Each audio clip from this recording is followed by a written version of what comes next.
السلام علیکم ناظرین حضرات، چینل کو ابھی سبسکرائب نہیں کیا ہے تو چینل کو سبسکرائب کر لیجئے، ساتھ میں بیل آئیکن ضرور دبا دیجئے تاکہ آنے والی ویڈیو کی نوٹیفیکیشن آپ کو ملتی رہے۔ اللہ تعالی علیہ وسلم کے پیارے دیوانوں، وہ راستہ جس کو اللہ نے، اللہ کے رسول صلی اللہ علیہ وسلم نے اپنا راستہ بتایا، اللہ نے اپنا راستہ بتایا، اس راستے کا مسافر بننے کی کوشش کرنی چاہیے۔ اب علم حاصل کرنے کے لیے آپ مجمع میں بیٹھیں گے، ظاہر سی بات ہے کہ وہاں بیٹھ کر کے آپ علم حاصل کریں گے تو اس کی بھی فضیلت سماعت فرما لیں۔ آقا کریم صلی اللہ علیہ وسلم کا ارشاد گرامی ہے، اللہ کی چادر رحمت اللہ اس بندے پر تان لیتا ہے جو بندہ علم کی محفل کے اندر شریک ہوتا ہے۔ یعنی آپ سوچیں کہ اللہ کی رحمت کی چادر کے سائے کے اندر وہاں پر ہمارا وقت گزرتا ہوا چلا جاتا ہے۔ تو میرے پیارے آقا صلی اللہ علیہ وسلم کے پیارے دیوانوں، دین کے راستے پر نکلیں، حصول علم کے لیے گھر سے نکلیں، اور یہ بھی عرض کروں گا کہ تاخیر سے نہ نکلیں، جلدی سے نکلیں، اس لیے کہ جلدی والے پر اللہ کے کرم کی نظر خاص ہوا کرتی ہے۔ اور یہی وجہ ہے کہ حضرت موسیٰ کلیم اللہ علیہ الصلاۃ والتسلیم اللہ کے بلاوے پر جلدی انہوں نے کی، اور اس کا ریزن بھی بتایا تاکہ میرے مولا تو مجھ سے راضی ہو جا۔ جو اللہ کے راستے میں نکلنے میں جلدی کرتا ہے اللہ تعالیٰ اس بندے سے راضی ہو جاتا ہے۔ تو پہلی چیز، آپ جب دین کے راستے پر، علم حاصل کرنے کے راستے پر نکلیں گے تو آپ کا گھر سے نکلنا یہ اللہ کے راستے میں نکلنے کے برابر ہے۔ اور ساتھ ہی ساتھ اگر اللہ نہ کرے موت لکھی ہوئی اور موت واقع ہو گئی تو اس راستے میں چل کر کے جس کو موت واقع ہوتی ہے اللہ اسے شہادت کا مرتبہ عطا فرماتا ہے۔ اب آئیے دوسرے فائدے کی طرف۔ مجھے 2 فائدے بیان کرنے تھے لیکن 3 کر دیتا ہوں آج۔ میرے پیارے آقا صلی اللہ تعالی علیہ وسلم کے پیارے دیوانوں، اللہ کے کچھ فرشتے ہیں جن کی ڈیوٹی کیا ہے؟ ان کی ڈیوٹی یہ ہے کہ زمین پر جہاں کہیں بھی اللہ کے ذکر کی محفل ہو وہ اس ذکر کی محفل کو تلاش کریں۔ اب جب فرشتوں کو وہ ذکر کی محفل مل جاتی ہے تو فرشتے اس محفل میں شریک ہو جاتے ہیں۔ محفل شروع ہوتی ہے، فرشتے شریک ہو گئے۔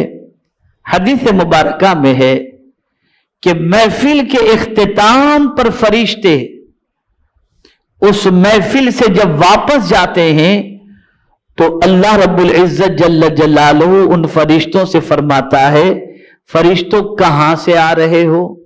حالانکہ اللہ سب جانتا ہے۔ تو فرشتے جواب میں عرض کرتے ہیں، مولا فلاں جگہ پر تیرے بندے تیرے ذکر کی محفل میں شریک تھے، منعقد کی گئی تھی محفل، اس میں ہم شریک ہوئے تھے۔ رب ارشاد فرماتا ہے، میرے فرشتوں بتاؤ میرے وہ بندے محفل میں مجھ سے کیا مانگ رہے تھے؟ مولا تجھ سے جنت مانگ رہے تھے۔ فرشتوں سے رب ارشاد فرمائے گا، کیا انہوں نے جنت دیکھی ہے؟ فرشتے عرض کریں گے، نہیں مولا انہوں نے جنت نہیں دیکھی۔ رب فرمائے گا، اگر وہ جنت دیکھ لیں تو مولا پوری زندگی تیری یاد میں اور تیرے ذکر کے اندر خرچ کر دیں۔ اللہ اکبر۔ پھر رب فرمائے گا، کس چیز سے پناہ مانگتے تھے؟ فرشتے عرض کریں گے، جہنم سے پناہ مانگتے تھے۔ رب ارشاد فرمائے گا، کیا جہنم انہوں نے دیکھا ہے؟ فرشتے عرض کریں گے نہیں۔ رب ارشاد فرمائے گا، اگر جہنم دیکھ لیں تو فرشتے عرض کریں گے کبھی گناہ نہیں کریں گے۔ اب فرشتوں سے مولا فرماتا ہے، بتاؤ میرے اس ذکر کی محفل میں شریک ہونے والوں کو کیا بدلہ دیا جائے؟ فرشتے عرض کریں گے، مولا تو بہتر جانتا ہے۔ رب ارشاد فرمائے گا،